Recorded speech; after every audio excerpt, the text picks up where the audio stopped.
विधानसभा चुनाव की तारीखों के ऐलान के साथ ही राजधानी दिल्ली में भी चुनावी बिगुल बच चुका है। दिल्ली में 70 सदस्यीय विधानसभा के लिए एक ही चरण में वोट डाले जाएंगे। अगले महीने 5 फरवरी को दिल्ली में वोटिंग होगी, जबकि मतों की गिनती 3 दिन बाद यानी 8 फरवरी को की जाएगी। चुनाव आयोग ने आज मंगलवार को राजधानी दिल्ली के विज्ञान भवन में आयोजित पीसी में चुनाव की तारीखों का ऐलान किया। दिल्ली विधानसभा का वर्तमान कार्यकाल 23 फरवरी को खत्म हो रहा है। 70 सदस्यीय विधानसभा की 70 सीटें हैं, जिसमें से 58 जनरल कैटेगरी की हैं, जबकि 12 सीटें अनुसूचित जाति के लिए रिजर्व की गई हैं। चुनाव आयोग ने आज मंगलवार को राजधानी दिल्ली के विज्ञान भवन में आयोजित पीसी में चुनाव की तारीखों का ऐलान तो किया ही, लेकिन इसी के साथ साथ कई मुद्दों पर विपक्ष को भी बुरी तरह से घेर लिया। फिर चाहे चुनाव के नियमों में बदलाव लाना हो, पारदर्शिता का खत्म करना हो या महिलाओं से जुड़ा कोई भी अहम मुद्दा हो। हमारे यहाँ भी 2024 में 8 राज्य और यूटीज में इलेक्शंस हुए, जनरल इलेक्शन हुआ। एक अच्छा माहौल रहा। नए कीर्तिमान लोकसभा इलेक्शंस में हमने बनाए। विश्व में मैक्सिमम वोटिंग का परसेंटेज का रिकॉर्ड बना।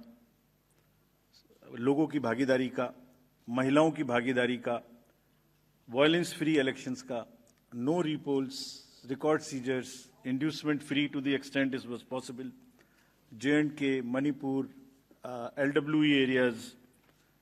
सो काफ़ी रिकॉर्ड्स बने और मुझे उम्मीद है कि आने वाले समय में भी इसी प्रकार से लोकतंत्र और मजबूत होता रहेगा। Another landmark is in the making. आज कल हमारी इलेक्टरल रोल्स रिलीज हुई। आज भी 4 स्टेट में रिलीज हो रही है। We are crossing 99 crores voters.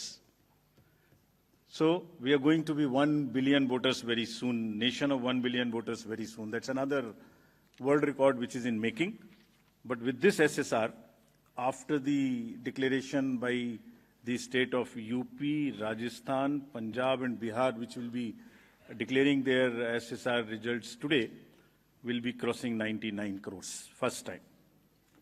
महिलाओं की संख्या भी 48 करोड़ से ऊपर पहुंचने जा रही है इस एसएसआर में, which is a very very very very strong indicator and a sense of empowerment for the women of the country.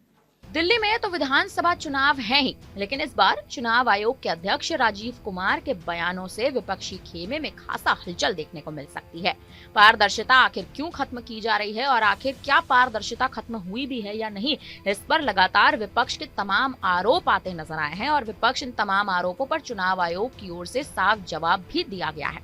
क्या कुछ राजीव कुमार अपने बयान में कहते नजर आए हैं, आप खुद ही सुन लीजिए। देखिए, रूल्स क्यों चेंज किया, पारदर्शिता खत्म कर दी, ये एक कंसर्न रेज किया गया। जैसे आपने खुद कहा, पारदर्शिता हमारा मूलभूत आधार है। पारदर्शिता कम करने के लिए हम कुछ कर ही नहीं सकते। पहले तो ये बात मानस में बैठा लीजिए। अब ये प्रश्न आता है कि हमने क्यों चेंज किया। मुझे किताब दो, एक्ट की कॉपी दो, आरपी की दे दो ऐसी। इस किताब में ये रिप्रेजेंटेशंस ऑफ पीपल्स एक्ट है। इसमें आप कंडक्ट ऑफ इलेक्शन रूल्स में जाइए। रूल नंबर 93 इसका देखिए। रूल नंबर 93 में रूल नंबर 93(1) ये कहता है कि 7 प्रकार के डॉक्यूमेंट्स नहीं दिए जाएंगे। 7 प्रकार के, जिसमें से सबसे इंपॉर्टेंट मैं एक का नाम ले रहा हूं, बाकी इसमें पढ़ लेंगे। ईवीएम्स भी हैं, बाकी चीजें भी हैं। 17A, form number 17। अब 17C के बाद 17A अचानक प्रचलन में आ जाएगा आज के बाद, ऐसा मुझे लगता है, मेरे मुंह से निकल गया। 17A क्या है? 17A, जैसे ही पोलिंग स्टेशन पर दिन भर जो वोटर्स आते हैं, वो अपना, आप जब जाते हैं तो अपना साइन करते हैं, नाम लिखते हैं या अंगूठा लगाते हैं, जो भी आप करते हैं, अपना आईडी दिखाते हैं। फर्स्ट पोलिंग ऑफिसर आपका ये काम करता है। 17A की डिटेल इसलिए नहीं दी जाती, कानून में लिखा हुआ है, ताकि उससे वोटर की प्राइवेसी अफेक्ट ना हो जाए। If 17A is out, that means who came to vote, with whom he came, what ID he brought, उसके प्राइवेसी के सीरियस इश्यूज पैदा हो जाते हैं। Therefore, हमने सिर्फ एक चेंज किया, just one, and why? Whatever was available will remain available except one. अभी वैसे मुझे ये बोलना नहीं चाहिए ज्यादा, क्योंकि माननीय उच्चतम न्यायालय में शायद कोई केस फाइल हुआ है, अभी तक हमें पता नहीं लगा है। पता लग गया होता तो मैं नहीं बोलता। अभी फाइल होने की खबर आई है। सिर्फ सीसीटीवी कैमरे की footage inside the booth and outside the booth is not to be given, was never being given. It was prohibited earlier also by the instructions of 2024 and before. And it will not be given, just to make it clear, that is the only change. This 93-2 has 25 forms, which include 17C, plus 4 forms. All of them were available and will continue to be available. So therefore, it is only to protect the privacy of the voter, profiling of the voter. 70 मतलब फिर तो polling station के अंदर का मैंने live video आपको दे दिया। कैसे दे सकते हैं? कितनी बड़ी सिक्योरिटी। जिसने वोट नहीं दिया उसका भी वीडियो मिल गया, फिर तो उसका भी पता लग गया, हर वोटर की फेस भी मिल गई। और सपोजिंग मैं दे दूं आपको, सोचिए जरा, कंट्री को सोचने की जरूरत है। लोगों को ये बात कैसे कह सकते हैं, समझने की जरूरत है। छोटी सी बेसिक सी मैथमेटिक्स भी नहीं कर सकते। विपक्ष के कई सवालों के जवाब राजीव कुमार ने एक बारी में अपने से एक बयान के जरिए दिए और साफ तौर पर करारा जवाब भी दे दिया। उन्होंने साफ तौर पर कहा कि वोटर्स की कोई भी आइडेंटिटी इस बार लीक नहीं की जाएगी, क्योंकि उनके पास तमाम ऐसी फुटेजेस या यूं कहें कि तमाम ऐसे प्रमाण हैं जिन प्रमाणों के आधार पर विपक्ष हमेशा कई मुद्दों को लेकर हमलावर रहता है। चलिए एक कॉन्स्टिट्यूएंसी की बात करते हैं। एक कॉन्स्टिट्यूएंसी की फुटेज भी अगर दे दें कैंडिडेट के लिए, वो भी देखिए। वहां पर एक कॉन्स्टिट्यूंसी में करीब 1800-1900 बूथ होते हैं एक पार्लियामेंट्री कॉन्स्टिट्यूंसी में। उसको भी अगर 10 घंटे देखना पड़ेगा तो 6.5 साल लगेंगे। तब तक ईपी का भी टाइम निकल जाएगा, टेन्योर भी खत्म हो जाएगा। क्यों लेना चाहता है कोई? और लेके मिसयूज करते हैं लोग। We have examples. Again commission बहुत डेलिब्रेट डिसीजन लेके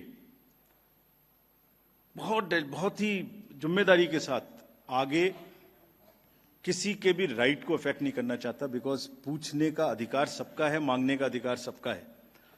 लेकिन मिस्चीवियस चीजों पर भी हम क्रिमिनल एक्शन ले सकते हैं, लेकिन रुक जाते हैं। इस फुटेज को लेके मिसयूज किया गया। We have examples. Therefore CCTV का रूल चेंज करने का बेसिक कारण यही है। Let everybody be assured there is nothing what was available will not be available. We are making this thing. अगर अभी भी ऐसा लगे, अभी तो हमने किया भी नहीं, अभी क्या चेंज किया है? As prescribed in the rules. अभी तो प्रिस्क्राइब भी नहीं किया, पहले से पहले ही। जब प्रिस्क्राइब करेंगे तब पूछ लेना। जब प्रिस्क्राइब्ड है, वो मैंने बताया 25 + 4 93(2) में इतने फॉर्म्स मिलते हैं, वो मिलते रहेंगे। वो तो रूल्स में ही लिखे हुए हैं। We have not changed it. So पारदर्शिता इज आवर बिगेस्ट फोटे।